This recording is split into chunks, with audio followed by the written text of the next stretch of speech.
Debbie Harry, a music icon known for her bold style and powerful influence on the global music scene.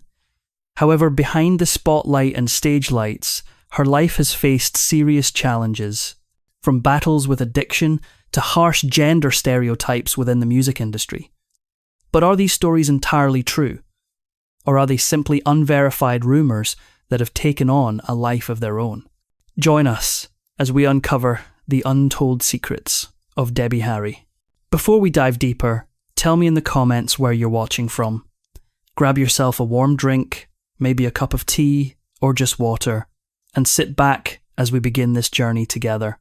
Did you know that from the moment she was born, Debbie Harry's life was marked by deep wounds and dark family secrets? From the very start, she was rejected by the very people who brought her into the world. Those around her whispered that she was the reason her parents split up.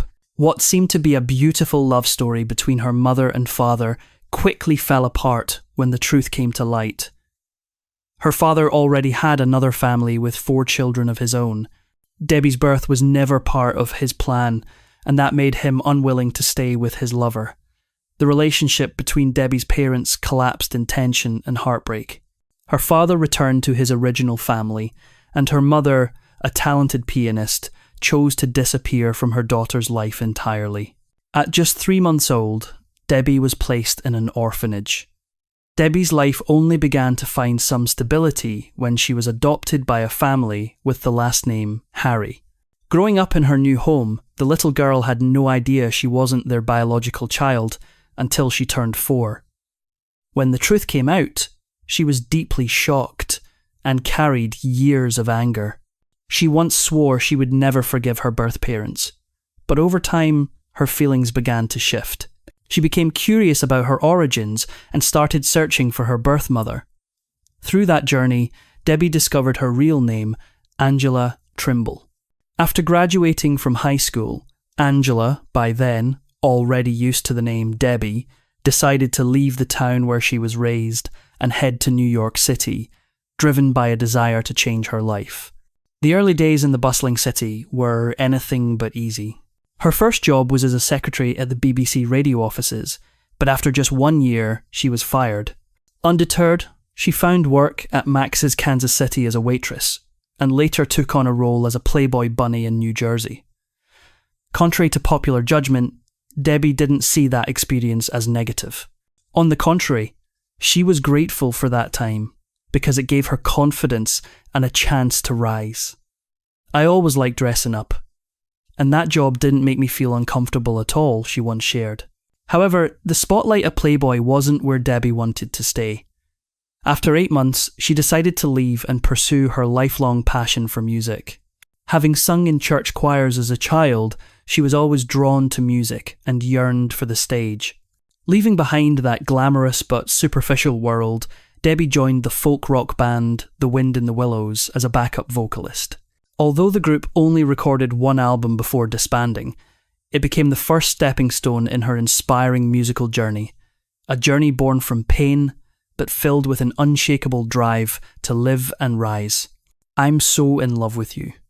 In 1973, a fateful turning point occurred in Debbie Harry's life when she joined the band The Stilettos.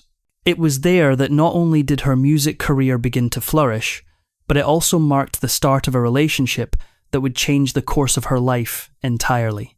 Amid rehearsals and performances, Debbie met Chris Stein, a guitar player with a bohemian look and eyes that sparkled with creativity. Before long, the two fell in love. They became not only a romantic couple off stage, but also a perfectly matched musical duo. Feeling it was time to carve out a path of their own, they made the bold and ambitious decision to leave the Stilettos and form their own band. Debbie and Chris recruited drummer Clem Burke and bassist Gary Valentine to complete the lineup.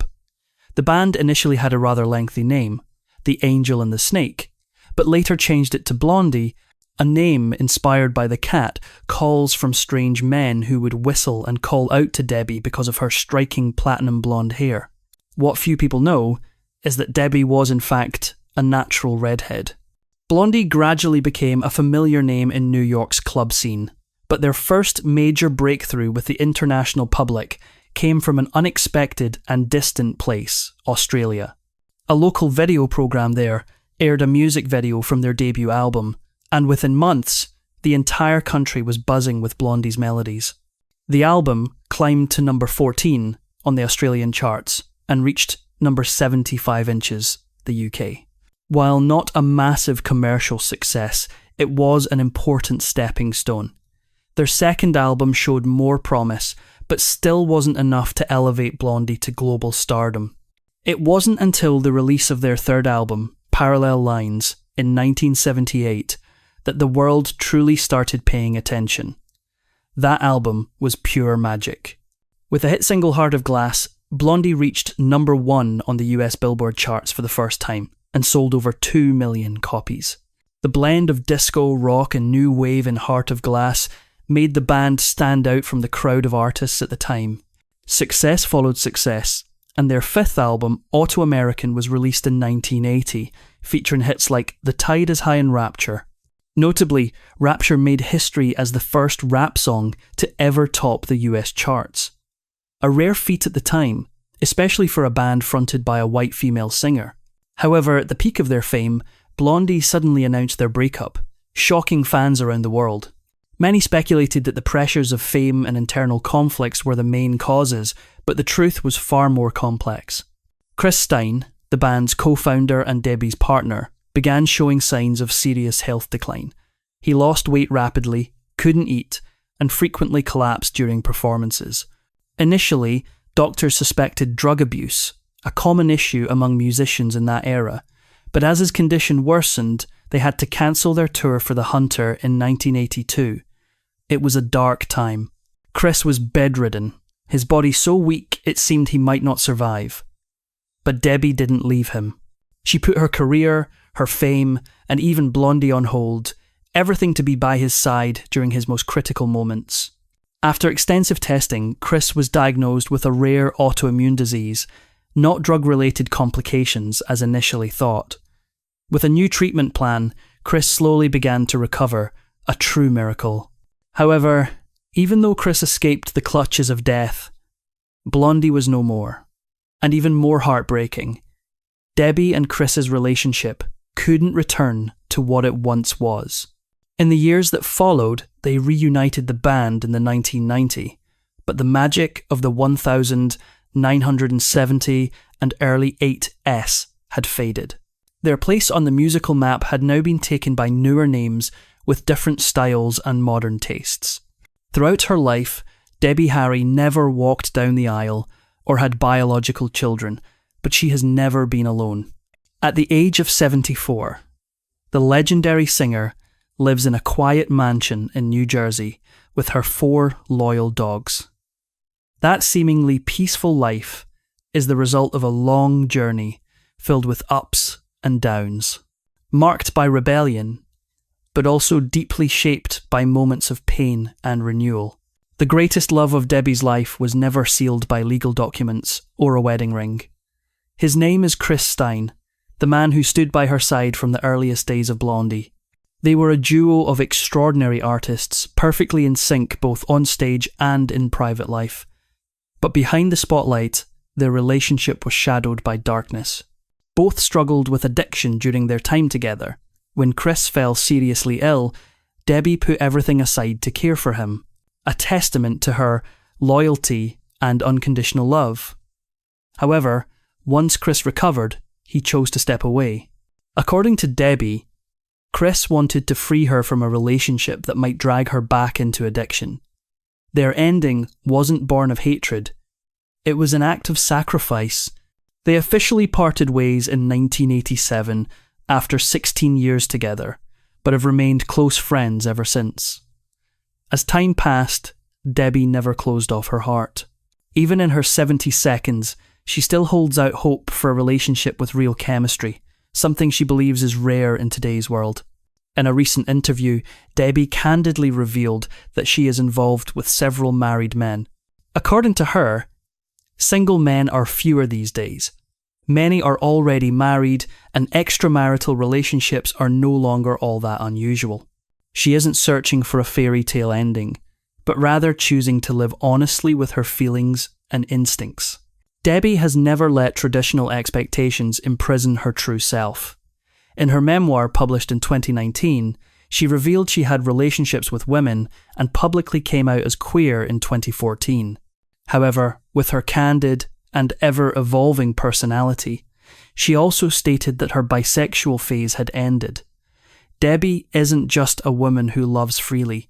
She has long been drawn to an ideal image, a strong man, someone brave with a fighting spirit. She once said she always wanted to become the ideal man in her own eyes. And it's that masculine-leaning ambition that fueled her strength in an industry as ruthless and male-dominated as the music world. Debbie's life has never been short of harrowing twists. Few people know that she once found herself in a terrifying situation that could have cost her life. After a show one night, she accepted a ride from a stranger, a man she later believed to be the infamous serial killer Ted Bundy. As soon as she got into the car, she noticed there were no door handles on the inside. Her survival instincts kicked in, and she managed to roll down the window and escape. That horrifying experience haunted her for 15 years, with the memory of that night replaying like a silent nightmare. But the tragedies didn't end there. At the height of Blondie's fame, a devastating financial decision left Debbie completely broke. The IRS took everything: her home, her car, her belongings, even her favourite coat. She bitterly recalled working non-stop for 7 years without a single vacation, only to end up with nothing. It was a huge blow, but not enough to take down a fighter like Debbie. From the ashes, she rose stronger. When Blondie disbanded, Debbie didn't give up on music. She transitioned into film and launched a solo career, releasing a string of memorable hits like Comic Book, Right Side, I Can See Clearly, and 2 times Hit Today. These songs didn't just mark the return of an icon, they stood as proof of her unbreakable will and enduring talent. Today, Debbie Harry's estimated net worth is around $30 million, but her true worth lies far beyond that number. It lies in her ability to rise above adversity, to live authentically, and to inspire an entire generation of women to dream boldly, live freely, and love on their own terms. Thank you so much for watching this video all the way to the end. If you found today's content meaningful, or if it brought you a bit of joy, don't hesitate to give it a like and hit the subscribe button so you won't miss any of our latest videos.